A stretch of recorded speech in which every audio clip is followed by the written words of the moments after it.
এই ডিজাইনটা ফেসবুকে অনেক বেশি ভাইরাল। আসলে এই ডিজাইনটা করে ওয়েফার পেপার দিয়ে। যারা ওয়েফার পেপারটা পছন্দ করেন না তারা চাইলে এরকম ক্রিম দিয়েও এই ডিজাইনটা করে নিতে পারেন।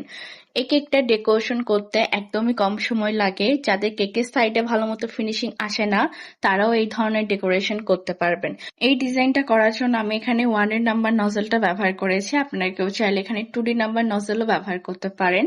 এই কেকের ডেকোরেশনটা আমি কিভাবে করেছি সেটা যদি আপনারা ভিডিওতে একটু খেয়াল করেন তাহলেই বুঝতে পারবেন। জাস্ট কেকের নিচ থেকে উপর বরাবর টেনে নিলেই হয়ে যায়। কেকের সাইডে যখন ডেকোরেশনটা করা হয়ে যায় তখন কেকের উপরের দিকে আপনারা আপনাদের পছন্দ মতো যে কোনো ডিজাইন করে কেকটাকে ডেকোরেশন করে নিতে পারেন। এটা যেহেতু কাস্টমাইজ কেকের অর্ডার ছিল তো কাস্টমার আমাকে যে ডিজাইনটা দেয় ওখানে কেকের ডিজাইন যেমন ছিল আমি চেষ্টা করেছি সেভাবে কেকটাকে রেডি করে দেওয়ার জন্য। তো কেকের সাইডে কিছু আর্টিফিশিয়াল কলি ব্যবহার করেছি, কেকের মাঝখানে একটা গোল্ডেন কালার ক্রাউন আর কিছু আর্টিফিশিয়াল ফুল দিয়ে আমি সম্পূর্ণ কেকটা ডেকোরেশন করে নিয়েছি। তো আজকের এই সিম্পল একটা কেকের ডেকোরেশন ভিডিও আপনাদের কাছে কেমন লেগেছে সেটা আমাকে অবশ্যই জানাবেন।